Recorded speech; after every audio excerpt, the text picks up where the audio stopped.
तो फिर बात करें टार्सन्स की। जी हाँ, क्या टार्सन्स दीप, टार्सन्स में देखो दो चीजें, अगर आप मुझे सीधा सीधा पूछोगे ना तो मैं बोलूंगा अवॉइड। अगर मार्केट का मूड माहौल और मार्केट का यूफोरिया एक तरफ रख दें, नॉर्मल मार्केट हो जहां मूड माहौल कोई बहुत बॉयंट बहुत तेजी वाला ना हो, तो मैं कह दूंगा कि छोड़ दो यार, बहुत महंगा इशू है। और क्यों महंगा है वो मैं बताता हूँ। 229 करोड़ का रेवेन्यू। पहले आज नेगेटिव्स बताता हूँ, पहले नेगेटिव्स बताता हूँ ताकि अच्छा तो, पहले नेगेटिव और पहले लाइन भी खाली यही रखिए, अवॉइड, इश्यू बहुत ज्यादा महंगा है। दूसरी लाइन में बाद में बताऊंगा आपको। ओके, ठीक है, ठीक है। 229 करोड़ का रेवेन्यू, ठीक है। अब 229 करोड़ के रेवेन्यू में आप इतना महंगा मांगी, कैसे काम चलेगा दीदी, कैसे चलेगा? मतलब 40 के पी मल्टीपल पर स्टॉक। 40? हाँ, मैन्युफैक्चरिंग कंपनी, मैन्युफैक्चरिंग कंपनी है भाई, मैन्युफैक्चरिंग कंपनी है। मतलब 229 करोड़ की आप सेल्स करते हो और 3,500 करोड़ का मार्केट कैप मांग रहे हो। और करते क्या है, ये आप हॉस्पिटल में जाते हैं ना, तो ये टेस्ट ट्यूब, बीकन्स, सिरिंजेस नहीं होंगी शायद, इससे मिलते जुलते, मतलब जो भी हॉस्पिटल में काम आते हैं ना, जो प्लास्टिक के बनते हैं, वो बनाने का काम करती है। तो ये बिजनेस है।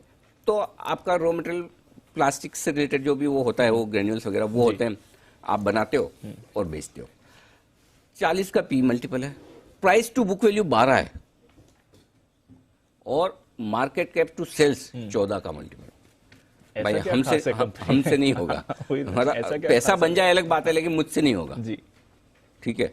लेकिन अब मैं कोई मार्केट के अगेंस्ट जाऊं, वो तो ऐसा है नहीं। तो जो नेगेटिव है मैं पहले बता दूं कि छोटी साइज का इशू है, 229 करोड़ का बहुत ही छोटा है, और वैल्यूएशंस बहुत ही महंगे, इसलिए मैंने राय दी अवॉइड, बहुत महंगा है। इतनी छोटी, जितनी कंपनी छोटी हुई उसको उतना सस्ता देना पड़ेगा। एक बात अच्छे से समझ लो, बड़ी कंपनी एक बार फिर भी वैल्यूएशन कमांड कर सकती है, क्योंकि वहां पर विजिबिलिटी है, साइज है। और अब ये कंपनी कितनी बड़ी हो सकती है पता नहीं, लेकिन कुछ अच्छा भी है। और उस अच्छे के दम पर अब दूसरी ओपिनियन जो है, जो हाई रिस्क लेने वाले इन्वेस्टर्स हैं वो लॉन्ग टर्म के लिए लगा सकते हैं। लॉन्ग टर्म के लिए आप लगा सकते हैं। और लॉन्ग टर्म का मतलब ये, जब भी मैं कहता हूं हाई रिस्क वाले इन्वेस्टर्स जो लॉन्ग टर्म के लिए लगा सकते हैं, तो आप ये मान के चले कि बाजार का मूड माहौल खराब हो गया तो इशू नीचे भी लिस्ट हो सकता है। Yes sir.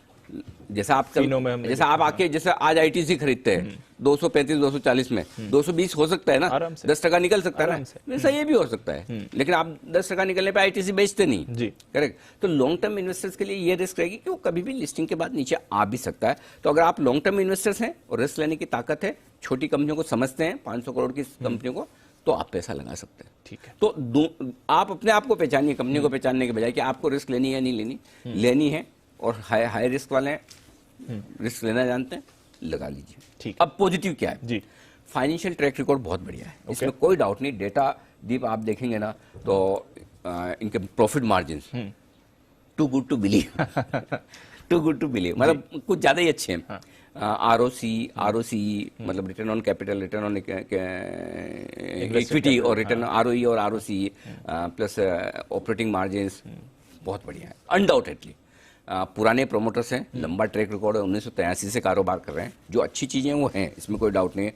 कैश फ्लो बहुत बढ़िया है, रेगुलर कैश फ्लो है। जो एक्सपांशन किया उसमें ज्यादातर अपने कैश फ्लो से किया, इंटरनल अक्रूल से किया, वो भी अच्छा है। 225 करोड़ का इशू है जो कंपनी में जाएगा, बाकी 925 करोड़ तो ऑफर फॉर सेल है। 225 करोड़ ही जा रहा है कंपनी में, 150 करोड़ ही। उस 150 करोड़ से डेट फ्री भी हो जाएगी कंपनी। तो कुछ चीजें अच्छी भी है, इसमें कोई डाउट नहीं। और ये अच्छी और बुरी चीजों को देखकर अगर आप एकदम शॉर्ट टर्म इन्वेस्टर्स हैं तो अवॉइड करें, महंगा है। और अगर आप लॉन्ग टर्म इन्वेस्टर रिस्क ले सकते हैं तो लॉन्ग टर्म के लिए, क्लियर है।